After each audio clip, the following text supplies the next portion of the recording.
दोस्तों नमस्कार, मेरा नाम अनिल कुमार है। दोस्तों ये एक G4 मॉडल है और उसके मैं आपको जो DC इन सेक्शन है उसके बारे में पूरा आपको क्लियर करा दूंगा कि किस तरीके से ट्रैक को ढूंढना है और चेक करना है, सिर्फ DC इन सेक्शन।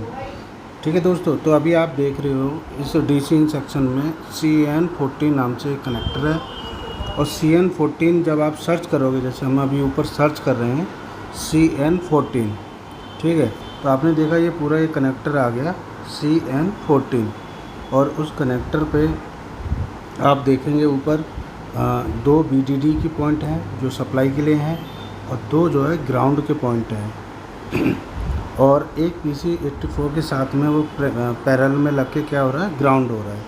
तो दोस्तों हम पूरा आज एक ट्रैक डिस्कस करेंगे किस तरीके से काम कर रहा है और आप इसमें आराम से फॉल्ट को ढूंढ सकते हैं। अगर पहले सेक्शन में कोई फॉल्ट आपका ख़राब होता है या लैपटॉप आपका डेड हो रहा है तो आप आराम से इसको ठीक कर सकते हैं। ठीक है, तो अभी मैं आपको इसको डिटेल में जानकारी देने वाला हूं, तो आप वीडियो को पूरा देखें समझने के लिए। ठीक है, और ट्रैक करने की कोशिश करें जब भी आपको इस टाइप का फॉल्ट आए और हमें आप अपना अनुभव शेयर कर सकते हैं कमेंट से। तो आपको मैं ये दिखा रहा हूँ कहाँ से कहाँ तक मैं ये आपको समझाने वाला हूँ। देखिए PQ48 से और ये आपका PR231 नाम से एक रेजिस्टेंस है। ठीक है, ये एक ऐसा पॉइंट है जहाँ से सारे जो स्थिति है वो क्लियर हो जाती है कि यहाँ तक ही है। ठीक है, कोई भी लैपटॉप में DC इन पहचानने का सबसे बेस्ट है आप एक ऐसा करंट सेंसिंग रेजिस्टेंस को ढूंढें। ठीक है, जहाँ से बैटरी इनपुट जो आपका इनपुट पॉइंट है जो DC इन है उस इन से और सेंसिंग पॉइंट तक जाता है। ठीक है, एक बड़ा रेजिस्टेंस लगा होता है, एक दो मॉसफेट लगे होते हैं, एक गेट के ट्रैवल करने के लिए आईसियाँ लगी होती हैं। तो आप ये देखेंगे कि यहाँ से एक लाइन जा रही है जो 7-8 पिन है। ठीक है, 7-8 पिन से एक लाइन जा रही है यहाँ पर PL9 और PL7। ठीक है, PL9 PL7 दो कॉइल लगी हुई हैं जो करंट को क्या करेंगी, यहाँ पर फिल्टर करेंगी, स्टेबल करेंगी।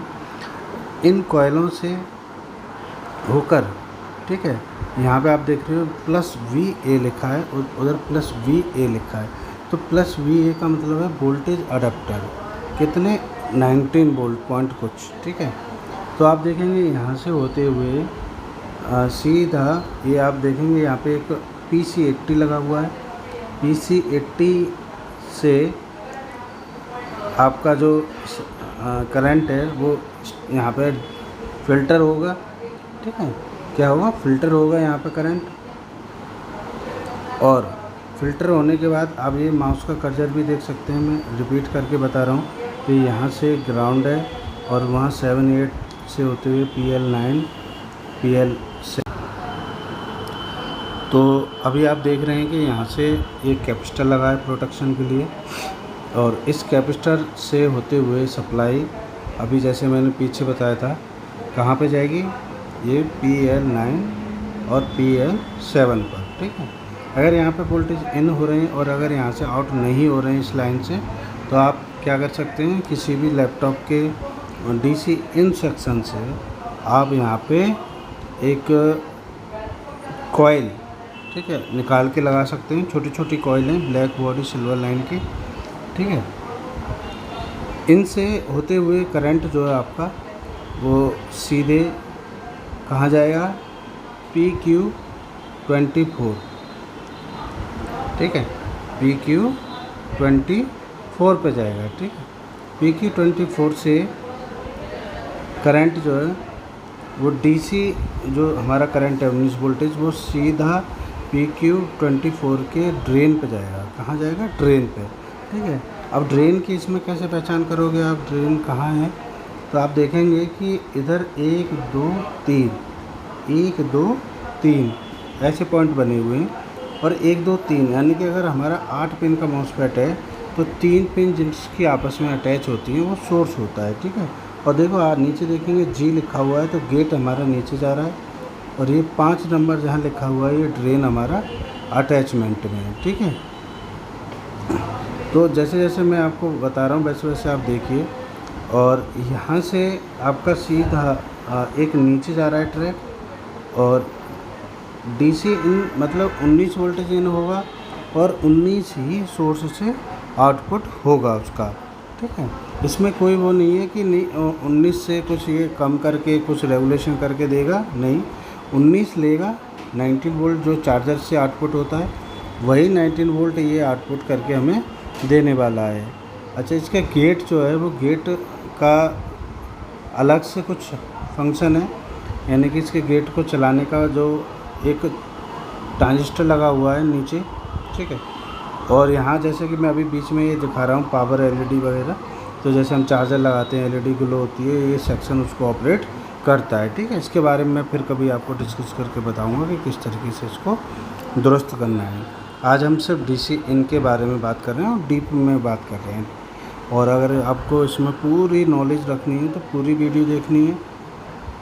साथ ही साथ एक मैं चीज़ें जो है डिस्क्राइब कर रहा हूँ, किसी भी सेक्शन को आप चेक कर सकते हो, ठीक है। जब भी आपको बॉर्डियो के अंदर या सिमेट्रिक डायग्राम के अंदर कोई भी कंपोनेंट सर्च करना है तो जैसे उसका जो नंबर है आप नंबर के थ्रू देखिए। जैसे एक मॉसफेट लगा हुआ है, ठीक है, मॉसफेट का नंबर लिखा है, फिर लिखा है PQ24, तो आप उसको ऊपर सर्च में कंट्रोल F करके फाइंड का ऑप्शन लाइए, फिर आप उसमें PQ24 डालिए, या फिर जो भी आपका बोर्ड है उसका जो नंबर है, ठीक है, वो नंबर आप उसमें डाल के नेक्स्ट करिए या एंटर करिए और आपका कंपोनेंट सर्च होके आ जाएगा, ठीक है।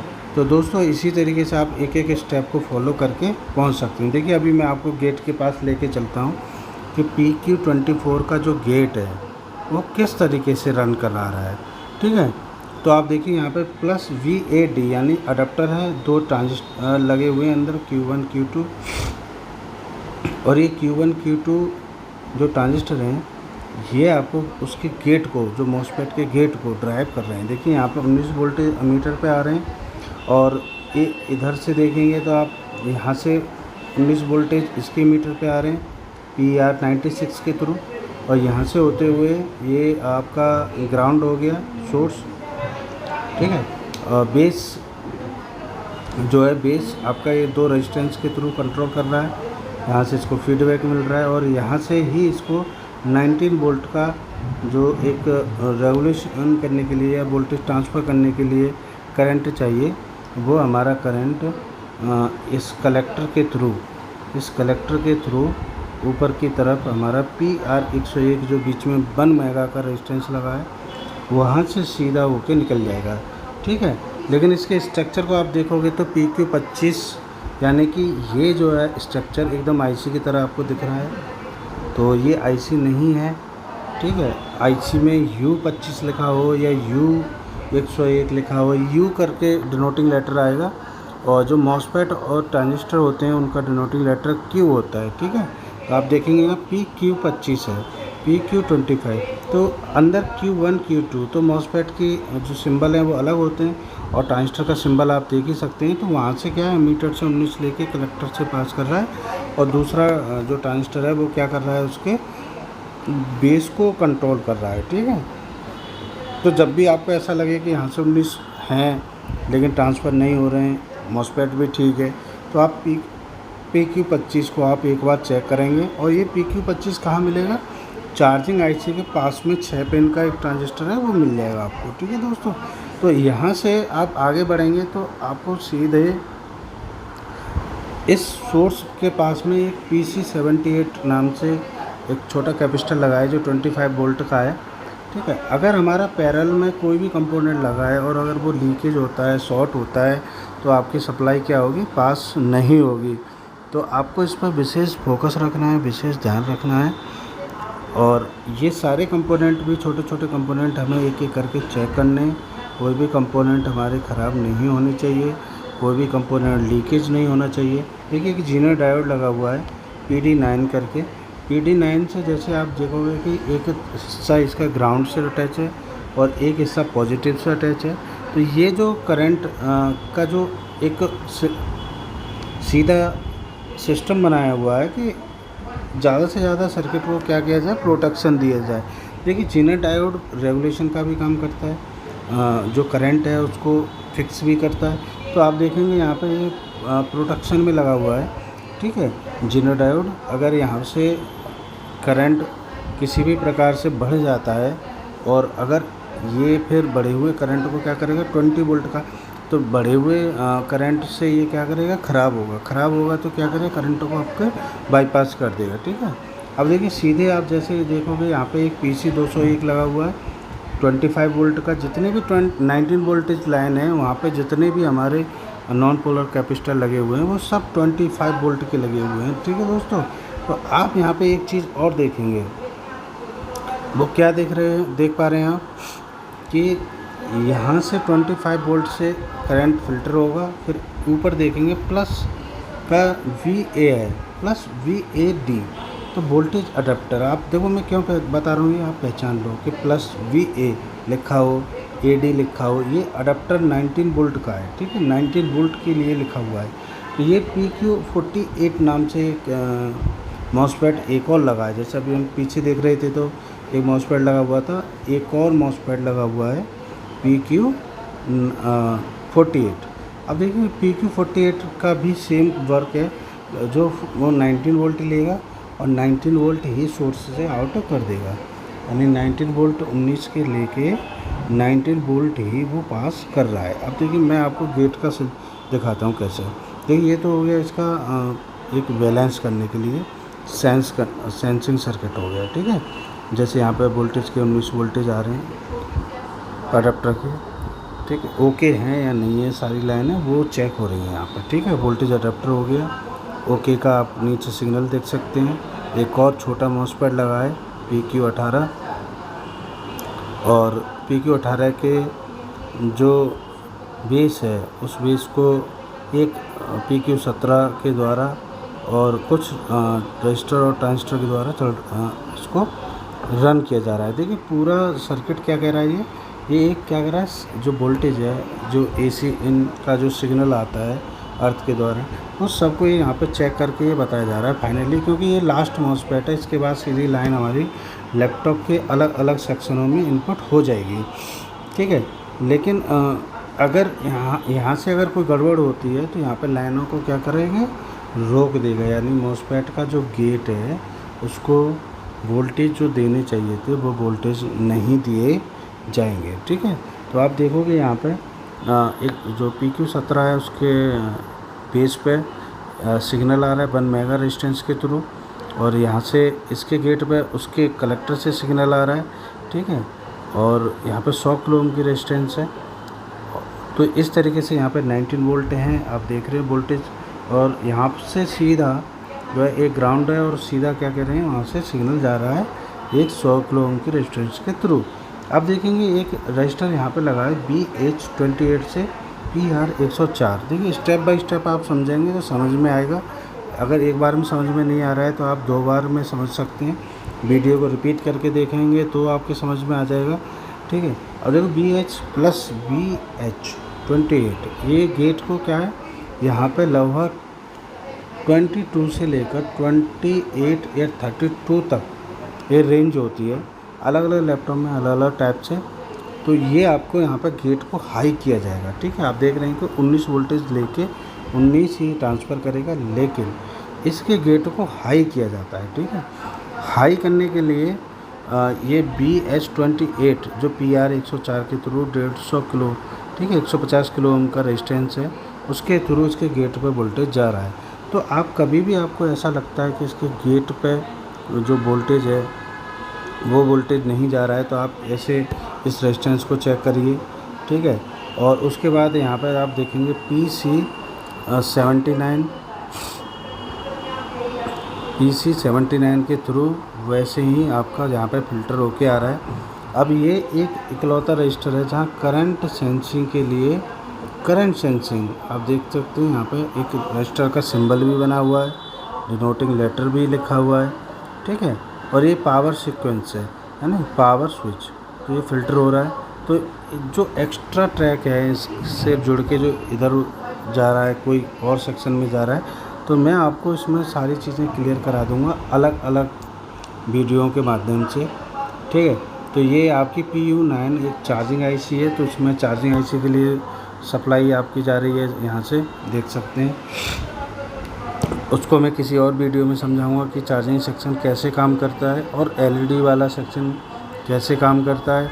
तो अभी हम क्या समझ रहे हैं इसमें, DC इन ये 19 वोल्टेज हमारे सीधे जो जाते हैं, जो पहला सेक्शन है वो कितना है, उसमें कितने तरीके से उसको ऑपरेट किया जा रहा है। जैसे कि देखो अभी मैं आपको एक आईसी और दिखा रहा हूँ। ये आईसी है आपकी PU2, ठीक है। और ये मैं आपको बता चुका हूँ, ये जो लाइन है, ये वोल्टेज है, वो क्यों दिखा रहा हूँ ये PU2, क्योंकि जहाँ मैंने आपको दिखाया था BH28 लाइन जो वहाँ दिखाई थी मैंने, ठीक है। ये BH28 आप ऊपर देख सकते हो, यही है पॉइंट वोल्टेज आउट। तो ये PU2 जो आईसी है, इससे मॉसफेट PQ48 का गेट ऑपरेट हो रहा है, ठीक है। आप देख सकते हो यहाँ पे एक और वोल्टेज अवेलेबल होता है जब भी आप ऐसा लगे कि हमारा लैपटॉप ऑन नहीं हो रहा है, शॉर्टिंग का भी पता नहीं चल रहा है, शॉर्टिंग भी नहीं है, वोल्टेज भी आपने कंपोनेंट भी चेक कर लिए, ठीक है। तो इस आईसी के पास आप आइए, ठीक है। इसको आप पे क्या चेक करना है इसमें, एक तो BH28 आपका बन जाता है पावर कनेक्शन लगाते ही, ठीक है। दूसरा एक और यहाँ पे करंट देखेंगे आप, ठीक है, 12 वोल्ट ऑलवेज, ठीक है। ये और आपको चेक करना है, ठीक है। तो देखिए अब आप क्लियर देख पा रहे होंगे, ये BH28 PC58 35 वोल्ट का यहाँ पर कैपेसिटर लगा होता है, 35 वोल्ट का, ठीक है। तो आप यहाँ से होते हुए PR86 से ये हो सकता है लो वैल्यू का रेजिस्टेंस होगा, यहाँ से BH28 आप आराम से लगा सकते हो, वहाँ पे चेक करें। देखिए अभी ये रहा, ठीक है। ये देखिए ये देखिए BH28 ये, तो ये लाइन जो आ रही है, ठीक है, PR104 के थ्रू ये लाइन हमारी इसकी गेट को चलाने का काम कर रही है। तो मैंने आपको इसमें क्लियर क्यों दिखाया, क्योंकि आपको एक कोई कन्फ्यूजन ना रहे कि इसका गेट कहाँ से ऑपरेट हो रहा है, ठीक है। तो वो चीज़ आपको मैंने इसमें दिखाई है कि गेट इसका कहाँ से ऑपरेट हो रहा है। और एक इसका ओके का सिग्नल है इसके गेट के लिए, तो PR102 वहाँ पे भी आपको देखना है, रेजिस्टेंस ओपन नहीं होना चाहिए, ख़राब नहीं होना चाहिए। तो देखिए दोस्तों, आपको क्लियर हो गया होगा यहाँ तक, ठीक है। यहाँ पे मैं एक बार और रिवाइज कर रहा हूँ, आप उसको थोड़ा सा गौर से देखें, ध्यान से देखें, बिल्कुल आप किसी भी लैपटॉप में अप्लाई करोगे आपको मिल जाएगा सब। देखिए PL9 और 7 के थ्रू सिग्नल PQ24 पर जा रहा है, PQ24 से 19 लेके PD9 पे जाएगा, PD9 से आपका PQ48 पे जा रहा है, PQ48 से जो आउटपुट होगा, ठीक है, उसका गेट यानी गेट चाहिए, गेट को मिलेगा 19 वोल्टेज ड्रेन को मिलेगा, और सोर्स से क्या हो जाएगा, वो आउटपुट हो जाएगा, ठीक है। जो आउटपुट होगा वो नीचे कहाँ चला जाएगा, आपका PR231, ठीक है, 231, ठीक है। इस तरीके से, और आपको कोई भी इसमें डाउट होता है तो आप मुझसे कमेंट करके पूछ सकते हैं। हम कोशिश करते हैं आपको अच्छे से अच्छे तरीके से समझाया जाए, बताया जाए। लेकिन फिर भी अगर आपको कोई दिक्कत लगती है तो आप हमसे कमेंट करके पूछ सकते हैं। तो दोस्तों, ये बार बार रिपीट करने का मेरा बस दिमाग में बिठाने का ही कंसेप्ट है कि आपके दिमाग में कंसेप्ट बैठ जाए, ठीक है, कि किस तरीके से इसमें आपको सारी चीज़ें ढूंढनी है, ठीक है। तो देखिए 12 वोल्ट ऑलवेज अगर वहाँ बनते हैं तो यहाँ पे भी आप देख रहे होंगे अभी 12 वोल्ट ऑलवेज आपके यहाँ ये PQ44 पे आ रहे हैं, ठीक है, इसके गेट उस पर कलेक्टर पे। तो यहाँ से AC LED ऑन हो जाती है। अगर वहाँ नहीं बनेंगे वोल्टेज तो AC LED आपकी ऑन नहीं होगी, ये भी आप ध्यान रखें। तो अभी क्या है कि अलग अलग लैपटॉप में अलग अलग तरह के ये सेक्शन आते हैं, किसी में एक मॉसफेट लगा होता है, किसी में 2 लगे होते हैं, किसी में बड़ी कॉइल लगी होती है। तो आप स्टेप बाय स्टेप चेक करेंगे। धन्यवाद।